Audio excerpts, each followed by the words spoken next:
Hey guys, രാത്രി 10 മണിക്ക് പായസം കുടിക്കാനുള്ള ആശയവുമായി ഞാൻ എത്തിപ്പെട്ടത് എൻ്റെ വീട്ടിലെ അടുക്കളയിലാണ്. അടുക്കളയിലെത്തിയപ്പോൾ ബാക്കി വന്ന് ചോറ് കണ്ടു.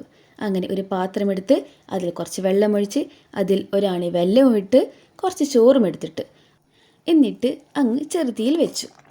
അങ്ങനെ ഇതാ കുറച്ച് കഴിഞ്ഞപ്പോൾ ഈ ഒരു പരുവത്തിലായി കിട്ടിയിട്ടുണ്ട്. പക്ഷേ നോക്കിയപ്പോൾ മധുരം പോരാ. മധുരം ഇല്ലാതെ എന്ത് പായസമല്ലേ? അങ്ങനെ രണ്ടാമതും ഒരാണി വെല്ലം കൂടി ഇതിലേക്ക് ഇട്ടു. അപ്പോൾ ബാക്കി വന്ന കുറച്ച് ചോറുണ്ടെങ്കിൽ കുറച്ച് വെല്ലവും പിന്നെ ഇതാ കുറച്ച് വെള്ളം ഒഴിച്ചാൽ പായസം റെഡിയാണ്. ഏലക്കായ് ഉണ്ടെങ്കിൽ കുറച്ച് ഏലക്കായ് ചേർക്കാം, ഇല്ലെങ്കിലും കുഴപ്പമൊന്നുമില്ല. അപ്പോൾ ഞാനിതാ ഏലക്കായ് ഇട്ടിട്ടുണ്ട്. ഇനി സ്പൂണ് കൊണ്ട് കുറച്ച് ഇങ്ങനെ ചീച്ചു കൊടുക്കാം. പിന്നെ ഇതാ കുറച്ച് നെയ്യും കൂടി ഇട്ട് ഇളക്കി കൊടുക്കുന്നുണ്ട്.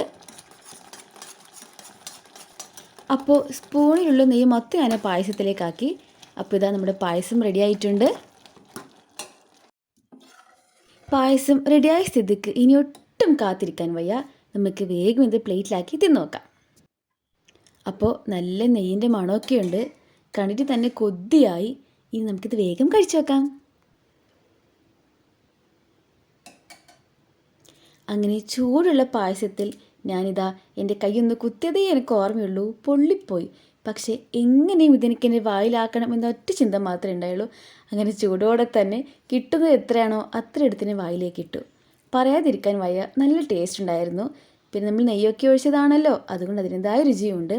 അപ്പോൾ എല്ലാവരും ഈ സിമ്പിൾ പായസം ഒന്ന് ട്രൈ ചെയ്ത് നോക്കൂ. വീഡിയോ ഇഷ്ടപ്പെട്ടെങ്കിൽ please like, share and subscribe. അപ്പോൾ ഞാൻ പായസം കുടിച്ചിട്ട് വരട്ടെ, അടുത്ത വീഡിയോയിൽ കാണാം. ബൈ.